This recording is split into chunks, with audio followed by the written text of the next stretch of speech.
महाराष्ट्र के राजनीतिक गलियारों में राष्ट्रवादी कांग्रेस पार्टी नेता अजीत पवार के बीजेपी में शामिल होने की अटकलों का बाजार गर्म है।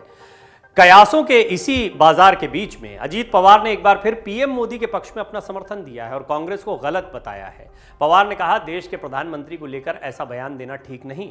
दरअसल कर्नाटक चुनाव का समय जैसे जैसे पास आ रहा है वैसे वैसे राजनेताओं की जुबान भी कई बार फिसलती है। चुनाव की आड़ में मामला यहां सांप और विषकन्या तक पहुंच गया। शुक्रवार को राष्ट्रवादी कांग्रेस पार्टी के नेता अजीत पवार ने कांग्रेस अध्यक्ष मल्लिकार्जुन खड़गे के उस बयान पर नाराजगी जताई जिसमें उन्होंने प्रधानमंत्री मोदी को जहरीला सांप कहा था। पत्रकारों द्वारा खड़गे की विवादास्पद टिप्पणी के बारे में पूछे जाने पर पवार ने एक पुराने वाकये का जिक्र करते हुए कहा कि महाराष्ट्र के पहले मुख्यमंत्री यशवंतराव चव्हाण किस तरह अपनी आलोचनाओं का जवाब परिपक्वता से देते थे। अजीत पवार ने कहा, आज नरेंद्र मोदी हमारे प्रधानमंत्री हैं। इससे पहले मनमोहन सिंह, अटल बिहारी वाजपेयी थे। देश के प्रधानमंत्री या राज्य के मुख्यमंत्री के बारे में इस तरह का बयान देना सही नहीं है। पवार का ये बयान ऐसे समय में आया है जब उनकी राजनीतिक योजनाओं को लेकर पिछले 2 हफ्ते से महाराष्ट्र में अटकलबाजी का बाजार गर्म है, क्योंकि वो भाजपा के प्रति नरम दिखे हैं। हालांकि पवार ने जोर देकर कहा कि वो एनसीपी कभी नहीं छोड़ेंगे। ऐसा नहीं है कि अजीत पवार पहली बार पीएम मोदी के समर्थन में आए हों। 21 अप्रैल को पुणे के पिंपरी चिंचवाड़ में मराठी अखबार सकाल के कार्यक्रम में भी वो बोल रहे थे। अपने संबोधन के दौरान अजीत पवार ने कहा कि पीएम मोदी के करिश्मे की वजह से बीजेपी का देश भर में विस्तार हुआ है। इससे पहले अजीत पवार पीएम मोदी की डिग्री और ईवीएम पर भी बोल चुके हैं। महाराष्ट्र विधानसभा में विपक्ष के नेता पवार ने कहा था, मुझे नहीं लगता कि हमारे देश में इतने बड़े पैमाने पर ईवीएम में हेराफेरी संभव है। पवार ने प्रधानमंत्री का जिक्र करते हुए कहा कि 2014 में चुनाव जीतने के बाद मोदी को काफी आलोचनाओं का सामना करना पड़ा था।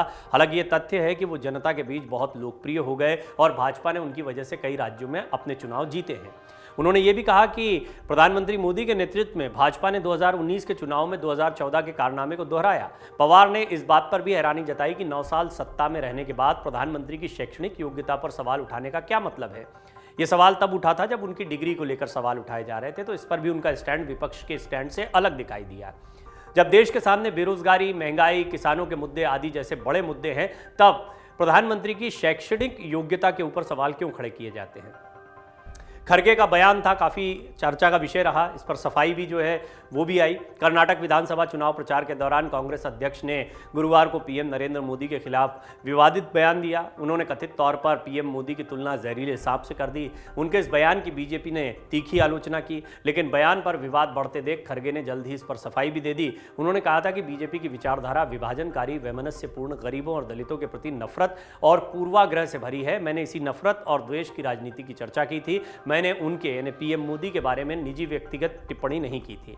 मेरे कहने का मतलब था कि उनकी विचारधारा सांप की तरह है, अगर आप चाटने की कोशिश करेंगे तो मौत होनी तय है। अजीत पवार भी इसकी निंदा कर रहे हैं, यानी वही बात कह रहे हैं जो बीजेपी कह रही है और कांग्रेस के खिलाफ दिखाई दे रहे हैं इस मामले में। पवार को लेकर अटकलें बहुत तेज हैं महाराष्ट्र में। महाराष्ट्र के राजनीतिक गलियारों में राष्ट्रवादी कांग्रेस पार्टी के नेता अजीत पवार के बीजेपी में शामिल होने की अटकलों का बाजार गर्म है। इसी बीच अजीत पवार ने अपनी राजनीतिक महत्वाकांक्षा जाहिर कर दी। उन्होंने कहा कि मैं 100% सीएम बनना चाहता हूं, इसके लिए 2024 का इंतजार क्यों करना। अजीत का यह बयान ऐसे समय पर आया है जब एनसीपी में फूट पड़ सकती है। इस तरह की भी अटकलें लग रही हैं। इसके साथ ही अजीत ने महाविकास अघाड़ी गठबंधन को लेकर कहा कि हम पहले धर्मनिरपेक्षता की लाइन से अलग हो गए। इसकी बड़ी वजह यह थी कि शिवसेना एक हिंदुत्ववादी पार्टी रही। मन से उजाला कर चले, मन से उजाला कर चले, एक अमर उजाला कर